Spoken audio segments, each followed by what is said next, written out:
Hello, everybody. Welcome to a Three Geeks PBD joint collaboration. We're here with Larry Hankin. I've never been starstruck doing any of these interviews before. Yes, you have. Neither have I. Not like this, though, man. This, Larry, you're in everything. Quite literally. You're in one of my favorite Jean-Claude Van Damme movies of all time. Oh, man. Death Warrant. I can't wait to get talking to you. But how you doing today? Okay, just considering. I'm fine. Hanging in there. Very cool. How are you guys doing? Doing good. Can't complain. Talking The to Three you. Geeks. I get it. I finally got it. I didn't know where did that come from. I don't get this. Luckily for me, okay. Before COVID, I spent a lot of time in my basement anyway, so this didn't exactly changed my lifestyle too much. Well, I tell you one thing. The upside of it is that because I was sequestered, I wrote a screenplay. Because I had to sit in the house. Yeah, so there could be an upside, little art. I got, so those are my paintings there. So I did a couple of those while I was sequestered too. I was trying to, let's use this time, valuable time. That's right. I've been using it the podcast. Yeah, right. What better way to use the time? But before John gets really deep into the interview, I recently started rewatching Friends, and you are definitely my favorite part of the first season. Oh, thank you very much. I could have a cat. Yeah. It wasn't fun there because I've since grown older and wiser since that show, since that time. Really, it was just I had back in the day, which is the Friends Day, and that what was that around the 90s? When 90s, 92, 93. Yeah, from about the 80s to the 90s, I had an attitude problem, and it came out in that show. So I was, so nobody would come near me. I just, and then I unloaded on the producers in the middle of about 100 people, and so nobody for the rest of the week. You rehearse for a week and then you shoot. And that first day, I don't know, I had a chip on my shoulder. So I just hollered at the producers in the middle of, oh, we're all back from vacation. It was a vacation thing. So, and I hollered, I said, what the, oh, because they had killed my character. Yeah. You get 5 and you're a one-off, but if you get 6, you're a recurring. That's a big, huge bump in your pay from just being 1 to boom. So I had 5. I figured, hey, man, I'm going to get 6. If you got 5, you're going to get 6. I mean, it's a foregone conclusion. And no, they said, oh, you got the 5th one. I go, great, one more. He says, well, there's something wrong here. What could be wrong? He says, you die in the 5th one, no 6th one. No. So in between the guy who said you got the 5th one, in my mind, I just remember this. In my mind, I thought, 5, okay, one more, and I can put a down payment on the house. At least I can get a driveway. And then he says, yeah, but, they kill you, and they took the house away.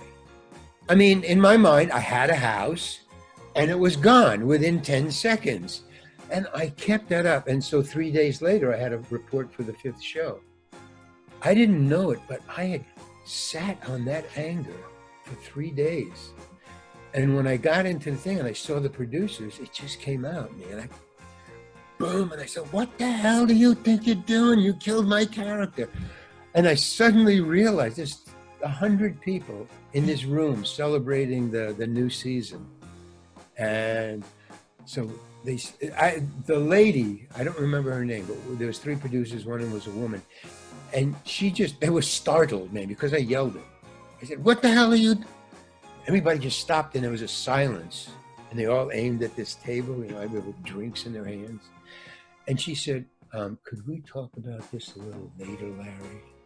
And that whisper brought me back to sanity. I go, boom, and I realized, holy cow, what did I just do? So I said, oh yeah, fine. And I just walked away, and this room was just silent. I walked away over to the craft services table. And I'm just sitting there, wow, man, I'll probably get fired for this. And what do I do? I'll have some coffee. And this little kid comes over. He was about 16, I guess, maybe an extra or the son of one of the producers. There was a lot of stars. It was just a big celebration. He comes over and he's just standing next to me and he goes, dude, that was so cool, man. Great, okay, somebody understands. Oh, I love Mr. Heckles. Yeah, but they wouldn't come near me for the rest of the 5 days. Nobody. If I was go over the craft services table, they would just walk away. But yeah, I mean, Mr. Heckles was a nice guy. Other than that story, other than that, everything was fine. Yeah, this is my month. That's really interesting too, because it's funny how you say you didn't realize you were carrying around that. No, I mean, yeah, well, okay, I'm gonna go in, darn it. And boom, it just, as soon as I saw them, it just this welled up thing. I'm cooler now in my dotage, but it's I've been taking lessons, coping mechanisms. That's all we can do, really. It's show business. But no, it's always interesting to me, especially nowadays when everyone's stuck at home together. Oh, and they yeah, don't realize the emotions that they're just walking around with every day, and there's no good outlet for them. Right. I'm sure when this COVID thing is over, there's going to be an explosion of energy. It may not be bad energy, maybe good. Oh, for sure. Whatever. Because I'm thinking, this is PTSD kind of stuff. I mean, after everybody, it's over. I mean, because I walk down the street and people will, just either move out of the way, give you your distance, or turn away if they don't have a mask. At least they're doing that. I mean, thank you. But they'll turn away while I pass over here. And that's kind of a habit, who is going to be the first person and how long is it going to be before I hug somebody? Yeah. Oh, yeah. Cool. Yep, exactly that. Well, yeah, wait a minute. Cool. Wait a minute. What? There is something. There's an upside to that. The upside to everything. The guy goes through life thinking, well, yeah, no, there's a good side to this, There's a yin and a yang to it all. I don't know. I found more recently, when I do go out, there's a lot more, we're all wearing masks, obviously, but there's a lot more eye contact. Yeah, I give you that. Yeah, I feel a lot more okay, I see you. We're in it together. We're all. And then you see, as you're walking by, because there's a couple of. I take, not where not a lot of people are walking, like paths and stuff, but you see somebody coming on the paths towards you, and you see this. They take the mask, and then when you're gone. So that's the new wave. Yeah. Well, Larry, I would like to ask the question about one of your performances in a movie that you're going to talk about show business now? Yeah. Well, it's one of my favorite movies. You played the role of Charlie in Escape from Alcatraz. Oh, Charlie Butts. Yeah. How was shooting that film? Because the stories are that there was a lot of challenges to making that film. Well, yeah, in the beginning. In the beginning there was. I mean, there was a lot of doubt about it from the producers, from I think it was Warner Brothers. And it's really weird that I know about that. It was so, the scuttlebutt or the doubt about it was so, that it got down to the actors. I mean, generally that stuff is not talked about. So yeah, I knew about it. And I don't know why. I think it was, in those days, that was considered a tent-pole movie, big expensive thing. But they did it because it was Clint Eastwood, Mm-hmm. And so we heard about it. I didn't know what that meant, really. I'm an actor. I'm just going to go in and do it. But the word got around, and then, see, I'm a big fan of, as we all are, of Clint Eastwood. I don't like to show it. I used to be a fan, a crazy guy, but I'm over that. And around stars, you got to get over. They don't like that. So, I'm trying to cool it. But the guy I hung around with was Don Siegel, the director, a grand old gentleman who's from the black and white days, the old Hollywood, and he directed a lot of stars. I got to get rid of that. Oh, wait a minute, just a second. Bam. Okay. So I would hang around with him, and I asked him about that very question. I said, well, what's going on? He said, well, and he seemed rather jaunty jolly for some reason. I was there for 3 months, so I was with him all the time. And so I said, you seem very happy today. He says, yeah, I got the phone call. The producers have seen the rushes of the first couple of days, and they said, don't worry. So within the first 2 weeks, that was wiped away. But yeah, he was worried about expenses, and because we had to go out to this Alcatraz, this island, and they were fighting. Nobody wanted us to make the movie on Alcatraz. It's a national monument. So making a movie, that looks. The National Monument Society frowns on movies. They don't, because we destroy places where we go. We do. I mean, it's just, I don't care what anybody says, we do. And, okay, here's a great example of it. Any fans of Buster Keaton? I grew up on Buster Keaton, the train movie, where he's fighting the Confederates and stuff like that. There's a big shot where a train is going over a trestle and he's got to stop it and it caves in, and that whole train just goes. Yeah, I'm familiar with that. Down. Okay, that train is still there. That's just what Hollywood does, man. Oh yeah, nice. Okay, moving on. That trestle in that train is still there. They never thought about, well, how do we clean it up? I mean, so we do that. But, and so they were worried about Alcatraz.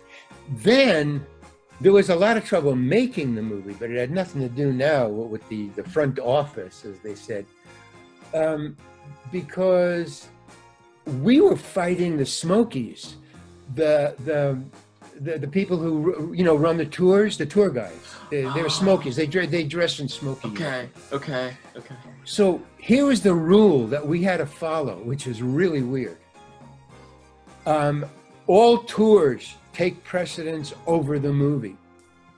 If you're on a set in a cell, and at 2:00 a tour comes through, you have to stop shooting. Even if you're in the middle of a scene, you have to stop, let the tour come through, and then go on.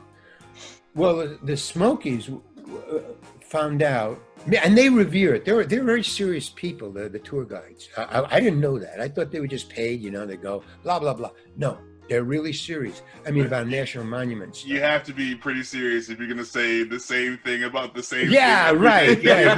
It's not, well, no, it's not necessarily the same thing. I've been on those.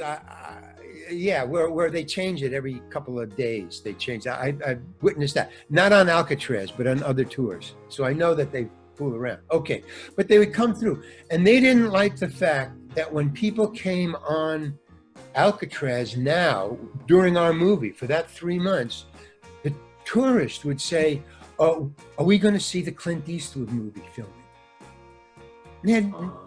And they took that as a personal insult. I mean, you don't want to see where, Frank Nitti was.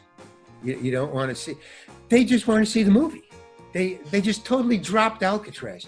And the Smokies, the tour guides, really didn't like it. So what they would do is they would just pull tours through wherever we were filming. They just, okay, we're going to go this way now. And they would just come through, and we would have to stop and wait. And they were just giving it to us every day. They would do that, So now it was a battle between Clint Eastwood's gang and the Smokies gang and the tourists. Because they would say, "Where's Clint Eastwood?" What? I'm putting my money on Clint Eastwood every time. We got the movie done. I mean, finally, I think there was a meeting where, hey, man, okay, now let's just call a truce because nobody's getting anything done. I mean, the tourists weren't hearing about Frank Nitti, and we weren't getting the movie done. So we had to call a truce. So that was what was going on there. Yeah. I mean, Any cool Clint stories from set? Oh, they're all Clint. Both of them. Both of them. Clint and good. Oh yeah. Okay. So I mean, but see, back then, even back then, man, I had an attitude problem, and I just don't care because see, I never wanted to be an actor, ever. I don't even want to be an actor now. I mean, it's very hard. It's very hard. You got to memorize lines and stuff. Come on. I mean, what job do you have to memorize stuff? It's a bad job. So I never want to be. So I don't care if I'm getting fired. I just don't care. I mean, this is not my. I wasn't born. But I was born to do something that has to do with acting. That's making my own films, which I'm doing now. But back then, okay. So Clint Eastwood. So I'm in a scene with Clint Eastwood, and he goes, and they had a habit. Don Siegel and Clint Eastwood had worked in many movies, and Don Siegel taught Clint Eastwood how to make movies. And when they made movies, they would be giving. Well, Don would be giving Clint lessons. I mean, literally lessons, like a teacher. And on Alcatraz, the same thing. During, as a matter of fact, in the doctor scene on Escape from Alcatraz, there's one scene where they're in a doctor's office. It's a very short scene. The doctor in that scene, that's Don Siegel. Clint Eastwood wanted to direct a scene. He said, you know, I'm ready. Let me direct something that I'm not in. So Don Siegel said, okay, you know, there's a small little scene, you can direct that, but I have to be there. I've got to be in it. I'm not going to not go into work that day because there's a lot of money riding on. So he said, I'll be in there. So I don't know who decided, either Clint or he said, I'm going to be the doctor, or you be the doctor. So that's Don Siegel. That's the director. That's the doctor, and Clint is directing. And when Clint came in to direct that day, every day, he never went into his dressing room, Clint Eastwood. He always wore his convict uniform. He'd come in and he'd just be in his convict uniform all day. And he would hang around and he would eat with the extras. He wouldn't eat with the stars. He would eat with the extras. He would hang with the extras. So I hung with the extras. So I was hanging with Clint, you know. So that's the kind of guy he was, always in this uniform. The day he directs, so that was what we were all used to. And then one day he comes in all duded up in a jogging outfit, a brand new one. And he had the thing where you look at the clouds, the little thing the directors look at. He had those thing. And he was all, jaunty, jolly, and sharp. It wasn't like, it was a different Clint. I mean, he was standing tall. He wasn't a convict. And he was directing. So that's the kind of, and then they were talking about it, like, well, why don't you put the camera here? So he was learning. They're teaching me. I thought that was really cool. But they also had a habit together that at the end of each take with Clint, Don would walk over. So I was in this scene with Clint. He would walk over, no matter what the scene was, he would walk over, he'd say, how was that for you, Clint? And Clint would say, that was good for me. And they'd say, okay, moving on. But he would always check with Clint, nobody else. He would say, how was that for you? Okay. So I'm in the scene. And then one time he said, Clint said, I don't know, I would like to do that. I'd like to do that again. So we did it again. Okay. And I thought, wow, because that's the other thing about Clint. He only likes to do one take. If you have to do another take, you have to explain to him why. He won't do it unless you give him an explanation. It's like, oh, let's do it again. No, what's wrong? He wants to know what's wrong. And so, the camera jiggled or we try. Okay, then so one day he comes up to Clint and never looked at me. They never even, once the, cut, there was the two of them and I'm standing right there. And as close as I am to you guys right now. And I'm standing there. And they didn't even talk to me. They're talking, would you like to do it again? Yeah, I kind of like to do it again. Yeah. Why? Well, I'd like to do it. I think I can do it better. Okay, cool. All right, let's go. All right, we're going to do it again. Boom. Okay. 2 shots. And if no more than 2 shots, man, he really gets kind of uptight. Okay. Another day, we're in a scene, and he goes, how's that for you? And Clint Eastwood said, I don't know how this goes. Clint Eastwood said, that's okay for me. Oh, yeah. He said, that's okay for me. And I finally, fed up with this, just ignoring me totally. And also, I wanted to do it again. So I said, well, I'd like to do it again. I think I can do it better. You know, just speaking up. And Clint just looked at me and he said, yikes.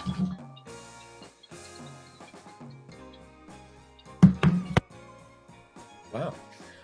So I said, I'd like to do it again. I think I can do it better.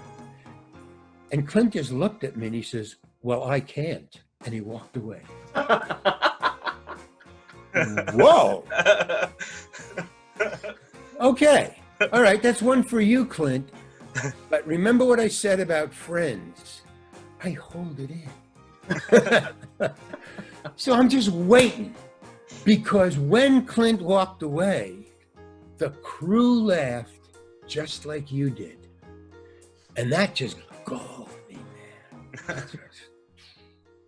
Okay. And I thought, all right.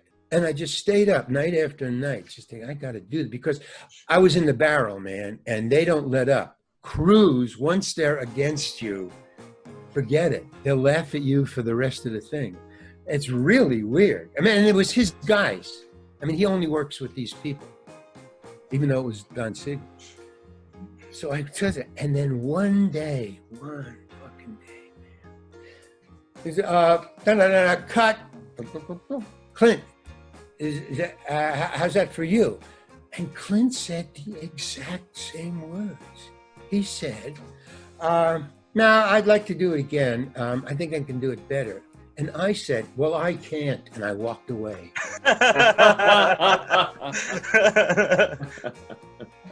There was silence. Nobody laughed. And I just kept on walking. Now, where we were shooting this was on Tier C, which was where our cells were. So that's a big drop. You know, that's like the third tier, man. And it's a corridor. It's only about, you know, that wide. And I was standing there when I said, you know, when I can't, and I turned and I walked away. There was only two ways to walk, that way, and that was blocked by the crew and a lot of equipment. So the only way I could walk was into my cell, into a wall, which that was out. So I had to walk down that way because I wanted to walk away. And I kept, and it was just silence behind me, and I'm walking and I'm walking. And weirdly, that door was getting further and further away. And I'm just walking and walking. I say, and now I have to think, because now what did I do? And there's no little kids saying, dude, cool.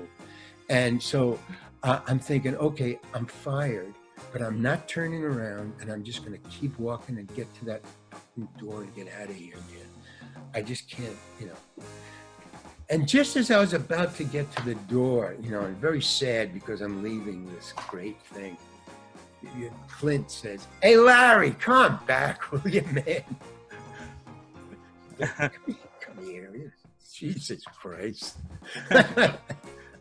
And from then on, it was his buddy. I mean, you know, not really his buddy, but I mean, you know, he was a lot friendlier to me. And that was it. Then I asked Don Siegel about that, and he said, well, yeah, back in the day, when the black and white movies, he said they were doing that all the time to each other. You know, you just had to hang in. You know, you couldn't get upset. You just take it, man. So that was one of the things. Then there was another thing, and then Don Siegel just treated me like his grandson. I think he really did. He kind of liked me because I had dyslexia, and so a lot of times I mistake the meanings. I get what you're saying, but I misinterpret it. You know, mm-hmm. So you know, so I would get things wrong a lot, or sometimes I make a little errors and stuff. And he really great directors, that doesn't bother them at all. They don't give directions. Great directors don't give directions. I mean, John Huston, I worked with him. He doesn't. It's cool. A lot of them. So yeah, so he. I was in a scene, and he calls me over. He says, "Yeah," because I was like, "Yeah, it's like my grandson." He says, "Hey, Larry, come here." What? Get in the scene. Get in the back in there. What am I doing? Well, why? I'm not in the scene.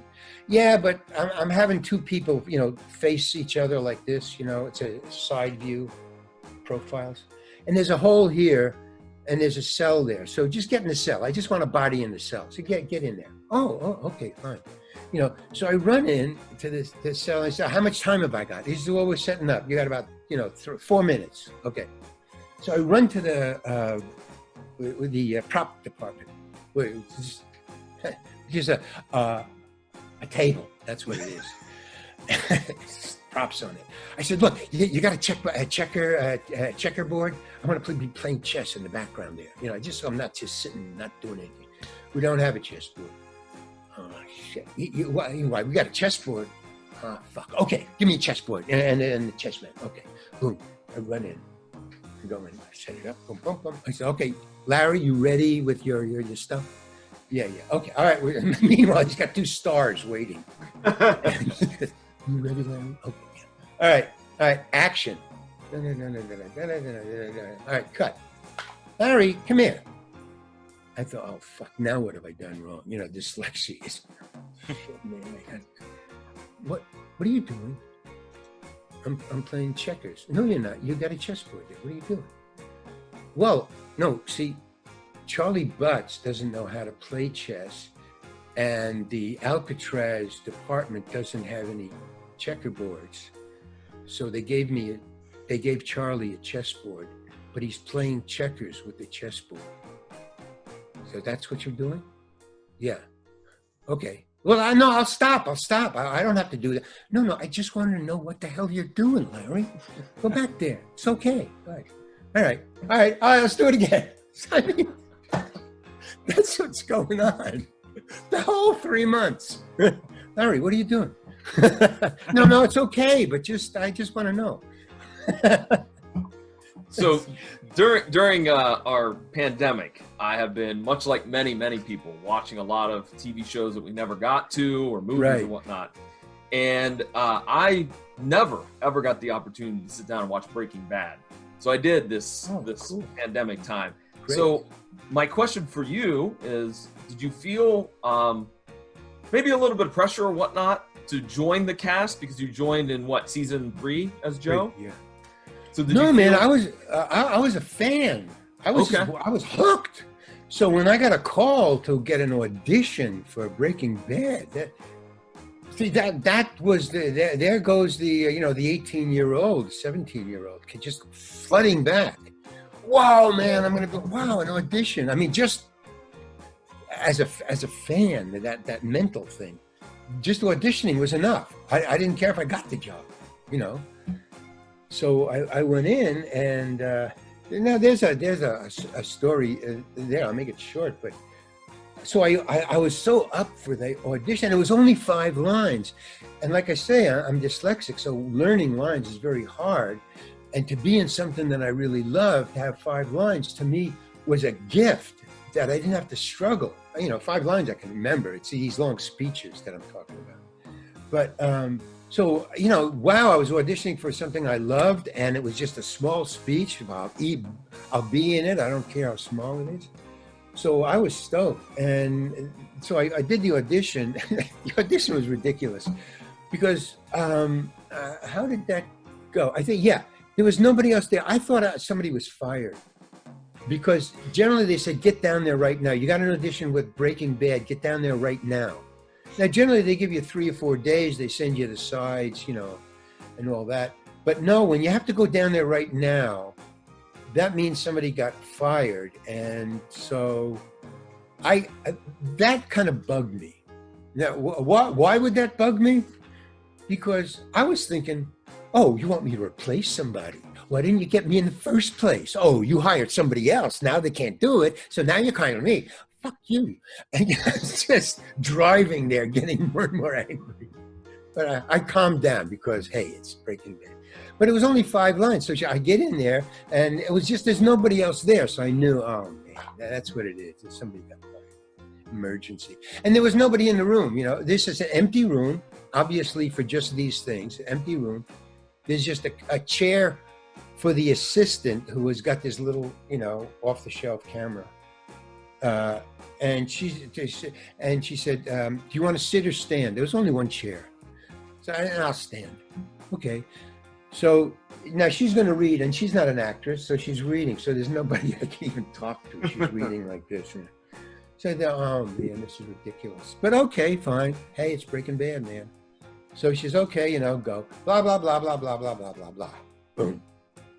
And he says, okay, thank you. And it was just so sudden and so small for such a big thing to me. That I said, well, you want me to do it again? And she said, no, not unless you want to do it again. No, I don't want to do it again, but if you want me to do it again, I'll do it again. Well, no, I mean, I don't need you to do it again. Well, if you don't need me to do it again, then I don't want to do it again. Then she said, you're dismissed. Okay, and I left. Wow. But when I got there, they had written me a big speech, and I said, what the hell is this? And now I got totally fried. My brain was fried. I can't do it. I mean, I just can't do it. I knew it. Because I have to get the script days ahead of everybody else because of my dyslexia. And everyone knows that, and it's part of the contract, you know. But to give it to me on the day that I got to shoot, you know, this full page, entire page monologue, I said, I can't do it, you know. I freaked out the assistant who brought it to me. I can't do this. Well, I got to get it back to the set. So I didn't know what to do. So I basically what I did was I improvised it, thinking nobody will know the difference. And so I did. That's what I did. I improvised, and it was legalese. I had to keep the cop out of the Winnebago because they were hiding in the Winnebago. Right. And I had to say legal things that would keep a police officer out of the Winnebago because it's on my property. You know, I try to memorize it as best I could. I try to scan it. I try to keep certain things in my mind. But I improvised it, and I went all the way to the end. I thought, well, basically, I'm going to be fired from my favorite show. That's my go-to adjustment. If anything goes wrong, I'm going to be fired, and then I get okay with that. And then anything else that happens better than that, I'm cool. But if they say you're fired, it's okay. I never wanted to be an actor. Yeah. I like to go with the worst case scenario also. Yeah, because then it's all upside just go with it. Right. And then what's the worst thing that can happen? You're fired. So as soon as I stopped talking, I figured, and now, Larry, you're fired. And he said, okay, let's do it again. And I thought, holy cow, did I memorize that? I mean, he didn't even blink, man. He didn't say nothing. He said, good, okay, let's do it again. Okay, now I thought, oh, this is just insurance. I've done it, so I don't have to worry, even if I do go off book a little. Fine. Mm-hmm. So I just improvised it again, you know, not worrying. And he said, okay, let me, no, he said dismissed. That's what he said. He said dismissed. Okay, you're up, Larry. Thank you very much. Larry's dismissed. Thank you. You know, they all clap, no matter what actor, you know, oh, you're dismissed. Bye.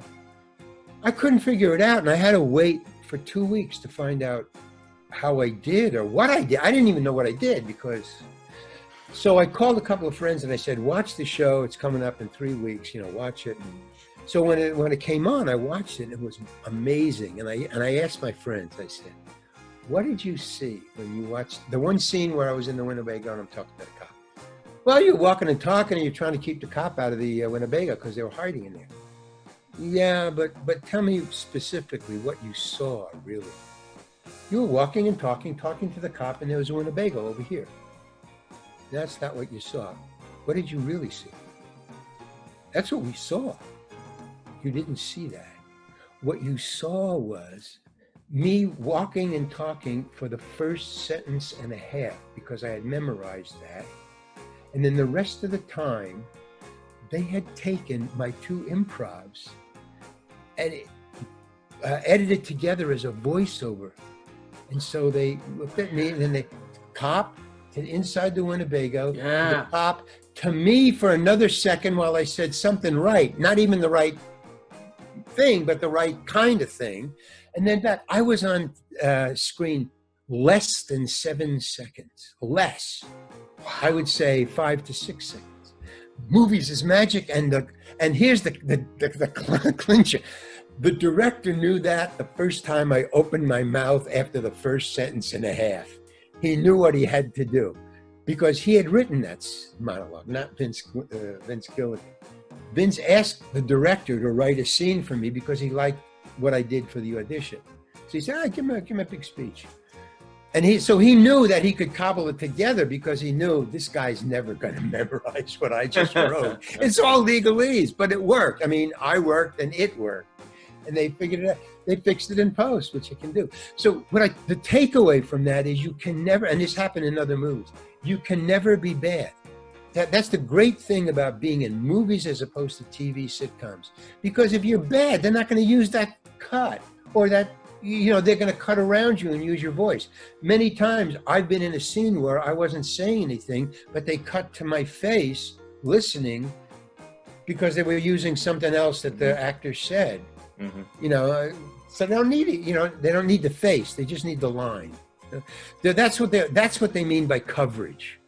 When somebody says, let's get some coverage, they mean, in case this guy screws up, let's, oh, what the hell is going on? No.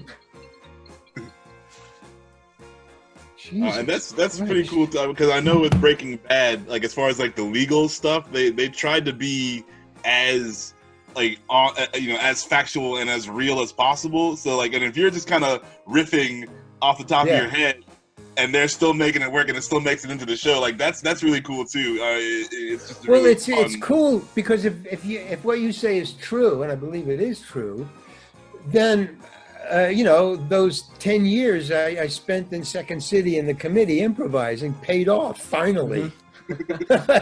I mean, because I would not admit that I could not memorize that thing. I mean, I just wouldn't admit it. Even if he had asked me, no, I can do it again better. But he didn't do that. He just knew what was going on, and he was very cool about it. So in other words, he also understood making movies. It wasn't like, oh my God, what am I going to do? Right. He just said, no, let's do it again. Fine. Because he wanted coverage of my improv is what he wanted. Let's see if we can get a couple of more different takes of. So yeah, Breaking Bad was just amazing. Amazing. John skipped over most of the late 80s and 90s. So it did. I'll let you do that. I'm going to pull us back real quick. So in 1990, you were in 3 fantastic movies: Home Alone, Pretty Woman, and one of my favorite action movies of all time, Death Warrant. Oh, man. What was it like on Death Warrant? Well, Death Warrant to me, it was just another prison movie. And, Alcatraz was way better.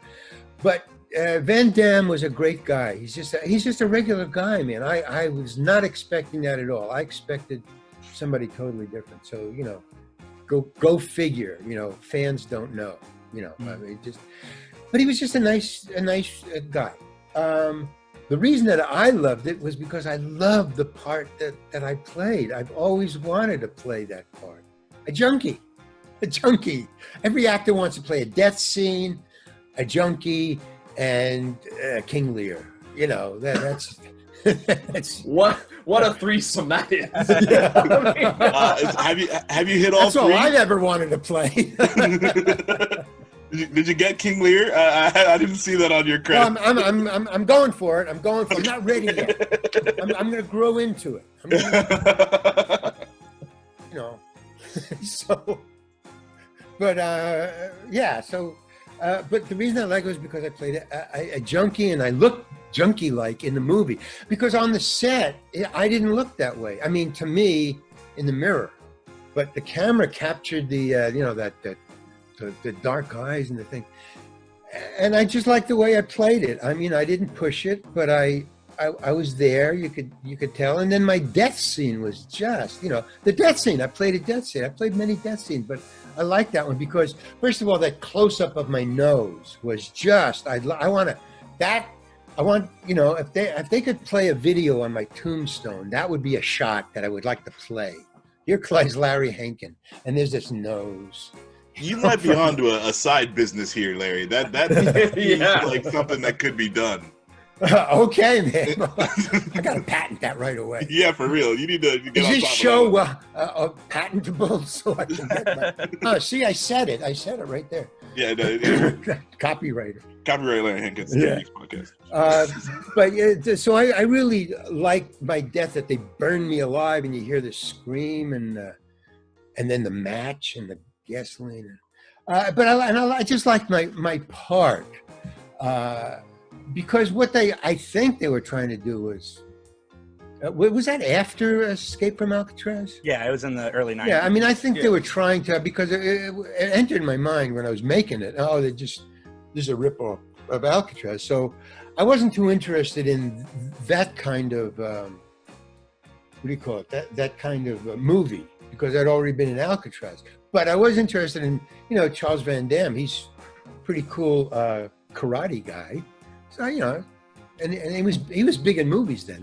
He was the latest flavor of the month.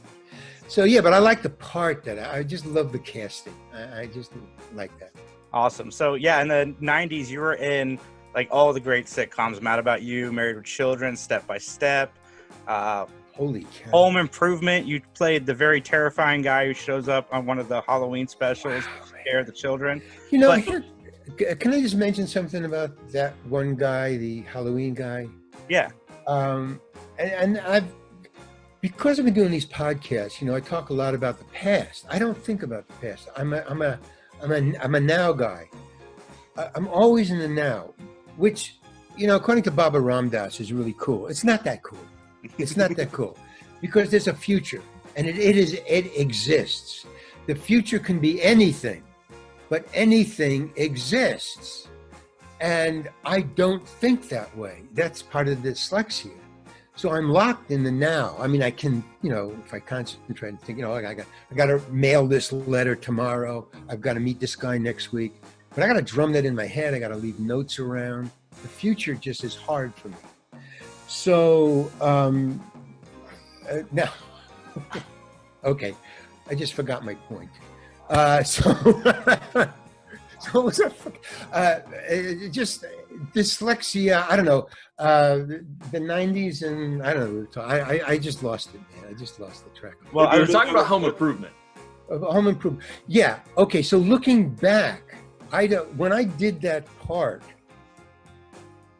I did the part, and then I watch it. I always watch what I do. But when I watched it, I didn't like it. I didn't. I don't like what I did. Oh man, so I got very discouraged. But I've recently watched it, not maybe, I don't know, a couple of months ago. For some reason, I was watching it. There it was. Holy cow! And no, I mean, I believed the character. It wasn't as bad as I thought. And I'm beginning to see now, as I do these podcasts and looking back on stuff, my mind has totally changed about how I perceived things back then and how I perceive things now. Like things that I thought were great were not that great. Things that I thought were very bad or not bad at all. In my writing, in my acting, in my paintings and stuff, it's just the past to me is now totally different. Because of that attitude thing that I had. Because I worked on it. You always have to work on it. But that either blinded me or changed the way I looked at things. So, bringing that particular thing up, the Halloween guy, when I think about it now and when I watched it, no, it was fine. I showed up, I did my job. I mean, maybe I could have done it better, maybe, but that's the thing that blows my mind, is not my point of view, my perspective. My perspective, yeah. It just, and that's amazing that things you believed back then, things I believed back then, I don't believe now, and it's me, and nobody changed my mind. I changed my mind without even knowing it. That's, so that makes me think a lot about what I think about things now in 5 years. So I always have doubt about being so sure of myself now. So I was leading to the question about your appearance on Seinfeld as Kramer, the show within the show. You were up to play Kramer originally, right? Right, yeah. But when I don't get a job, I watch the show to see who got it. I don't fool around. And I get, they picked him instead of me. What the? Bullshit. I mean, I really get, I don't know. So what it did was it taught me not to care. because you can't tell what they're in the, in other words, forgetting about my attitude, they picked him over me. I have nothing to do with that. It's their picking. I did my best. He did his best. He picked them. So I stopped caring about, oh, they picked him over me. So when Michael Richards, who was a friend of mine, we would audition for things together for years before he got that. And I went on to other things. So we knew each other because we were always in the same order. We looked alike. We even did a sitcom together as brothers way before that. So we knew. So when Michael got it and I saw the show, I thought, yeah, they got the right guy, man. I can't do what he does. He goes over, I go under. So, I mean, there was a choice there. But when they wanted a guy to imitate him, it was Michael who said, get Hankin. Because he knew right away, hey, well, we did a sitcom together. He can do me, He didn't know if I could do it good or bad, but since we hung out together. Mm-hmm. So so Michael Richards suggested me. So I got over that kind of thing. I'm starting to get over a lot of this bullshit that I got, I write it out mainly. The screenplay helped a lot. Just awesome. Get me on the page. Well, let's talk about a couple of your short films, because you said you're very, very passionate about that, and you said you just wrote a screenplay as well. So, what do you got on tap in terms of your coming up here? Well, I just finished two. Well, yeah, okay. So I'll give you a perfect example of just what I was talking about. But this is the writing. Okay, so about in 1976, this is going way back. I made a drawing. I saw this was. I guess I was thinking this in 1976. I noticed as an actor, being an actor. I mean, that's how I was paying my rent, by being an actor. It seemed to work, but I wanted to just pay my rent and just draw and paint and write. So in 1976, I noticed something about actors as they aged. That the women actors who I watched in movies, a lot of black and white movies and then color movies as they start to come in, was a lot of these women who were stars, like Lucille Ball. But she was as women, they would get too old to be in movies, so they started to become TV sitcom moms. I noticed that. You hit 40, you're a sitcom mom. And then you're 10 years, you're a sitcom mom. And then guys, I noticed, your movies, you're a movie actor, and then become sitcom dad, about 55. And then you do that for 7 years. And I thought, no, that seems to be Valhalla, actor's heaven, but I just couldn't take that. And I saw where acting was going. So since I didn't want to be an actor, I didn't dream of being an actor. I was just being an actor because it paid well and I could get by. But to then just do only that and then have to do a TV sitcom dad, so I go, okay, I'm going to do something else. And I started to design a character, and I drew a character I wanted to be when I was 55 or older that I could do. And I drew a guy named Emmett Demas, a film short that I did in 2011. And that got as much publicity as Sally's Diner, which was a Academy Award thing, a film short that I did, nomination. So that went around the world, and I said, wow, okay, I'm cool now. I've got my character, and now I can be an actor as long as I want, and then I can just slide into that. So 5 years ago, I made this movie, and it was on called The Outlaw Emmett Demas, and he was this old guy who I had always dreamed of in 1976, even drew, and he looked exactly like the drawing. How I got that, and that could be like he saw the future, well, which is not true, but you could interpret that. How can somebody, you draw it and then you become it, 30 years later or so. But that stuck in my mind. But anyway, I made a film short. A friend, a cinematographer's wife, came up to me, who was a friend, actress friend. And she said, hey, my husband wants to be a cinematographer. He's only a camera operator. Why don't you write a film short and he'll be the cinematographer. He can get the credit and the reel as a cinematographer. He can get more jobs and you have a little film short and he's a great camera operator, you have a good little film. I thought that was really great. I wrote it, he filmed it, and we got an Academy Award nomination. And that was the first homeless guy I did, thinking about this homeless guy that I'm going to be when I get gray hair and old. He'll be homeless. So this was a practice run, only being young, but at least one of the things. Okay, so when I did Emmett Demas, which was this guy, only later years when I was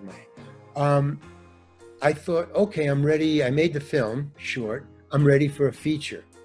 And I wrote the feature called The Outlaw Emmett Demas. And I spent a lot of time on it and a lot of energy. I really was, this I cared about. Wrote it, and I sent it around, and nothing came back. Okay. So I put it in a drawer. And then after I forgot about it, because in festivals, when you submit somebody, it's a year before you get it back. So I guess the last thing that I got, which after I had put it in the drawer and forgot about it, I get a letter. Hey, you've been entered, and I got an award for it. Oh. Slam dance, which is not that's a good thing to get an award for. But it's too late. I started something else. So I wrote something else, and this is the one that I did in the COVID thing. I sequestered myself. I wrote another one, a horror movie, a comedy horror movie. But after I finished that, which I just finished about 5 days ago, I put it in a drawer. So now, after you intensively work on something for so long, it's like postpartum depression. You have nothing to do, man. You don't know what to do. I thought, I'll read the old Emmett Demas screenplay. So 5 days ago, I read my old, and it's great, man. It's funny as hell. Again, that twist that, I don't know what I'm doing when I'm doing it. That's why they tell you, put your screenplay in a drawer and forget it for a month. Now I understand why. You just have a whole perspective. So anyway, I started to send it out, and I'm getting some good feedback. So there you go. I wrote this screenplay, and I didn't like it, and then I read it again years later. So I don't know how many years, at least 5 years. You got to age it like a wine. I think that's true. And me, I'm an instant gratification guy. That's also dyslexia. Well, that's the ADHD thing. I have OCD, ADHD, and dyslexia all packed into one. But here's what it does. That's my painting, and that's my painting. So I figure, well, that's it. Me and Kanye West. We're weird, I have to say, before anything else, I am really, really digging your art. I'm staring at this painting now. The one behind you is good, but I'm looking at this one over here, and it's very, very good. So I just wanted to tell you that I'm very much enjoying your art. While we're talking about that, thank you. I forgot your name. See, my name's Max. Oh, Max. Okay. I wanted to talk about that because I have this website. It's a new website, and it just went up. It just went up last night. So it went off beta. Now all right, it's breaking news through Geeks. Awesome. But it's thereallarryhankin.com, and the reason I'm bringing it up now is these two. I have 44 paintings like that. Those are 4 feet by 3 feet. So I have them on my website. And they're like $300 or $500 a piece. That size, mounted and everything like that. You send it away for it. That's way too expensive. But if you got a room and you're rich, fine.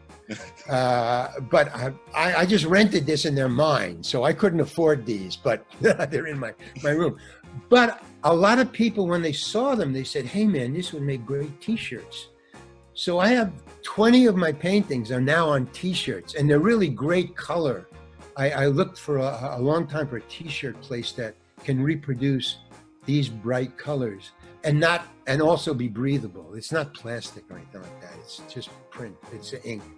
If you go to thereallarryhankin.com, you can buy T-shirts really cheap. I think they're $13 or $20. It's a big sale. That's a really good price for a T-shirt. It's a big sale. I'm with a whole bunch of people. Big sale now. And there's also my film shorts, Solly's Diner, and all the other things are on there, thereallarryhankin.com. And there's my writings on it, and my biography and pictures. And okay, that's it. Yesterday? The commercial. And it just went, well, no, we were waiting. We didn't want to launch it until we got the T-shirts. And the T-shirts went through the whole rigmarole of the setup, the store, how you can put different prints on different T-shirts. You can switch them around, and that took time. So now it's all set up. I got another question for you. So yeah. You were in Billy Madison with, at the time, a very unknown Adam Sandler. What was that experience like? Because that movie blew up when it came out. I find it hard to talk about Adam Sandler. I didn't have a very good time. I thought he was just a smart-ass kid. That's what I thought he was. He still is a smart-ass old guy now. But he's still I don't... Have you seen, anybody who's seen Uncut Gems? I have. I think he did a great job, man, as an actor. But he's not funny, man. He's just a poop guy. He just tells these kindergarten 16-year-old, and it just, because I was a stand-up comedian, but I was like Lenny Bruce, George Carlin, Richie Pryor. You go back even further, Myron Cohn, Sam Levinson, Red Fox, Belle Barth. Come on, man. Grow up. But so, when I was on the set with him, he's a pranker. He was pulling pranks on me. I mean, and he wasn't Clint Eastwood. Yeah, that's a pretty fine shot. Come on, man. So, but I respect him as an actor. All the stuff he did, all the serious roles, he's very good, very good. And he's an excellent businessman. He is king of comedy in Hollywood. I mean, if you want to get a movie made, you go and ask Adam to, front for you. He can get anything made. So, but just personally, I just don't like the way he. See, I guess I'm actually the exact opposite. I'm very shy socially. I have no social chops at all. I mean, when I was growing up, and that's because of these challenges I had, the mental challenges I had. When I was growing up in like public school or high school, and there was a family gathering or stuff like that, like in public school, I would sit under a piano because I couldn't take the input of all the people in the room. It was just it would short out my mind. So I would sit under a piano. I remember I'd sit on the piano just very peacefully because it was very quiet. I'd see all these legs. I thought it was very funny, these people's legs. And then every once in a while, somebody would just come over, and you go, "Are you okay? Why are you sitting under there?" So I would have a little conversation with somebody for about, a genuine conversation for about 2 minutes until her back gave out. But at least it was me and the person. It was just, one-on-one. Nobody was going, oh, hi. So I had at least somebody's attention for a small amount of time.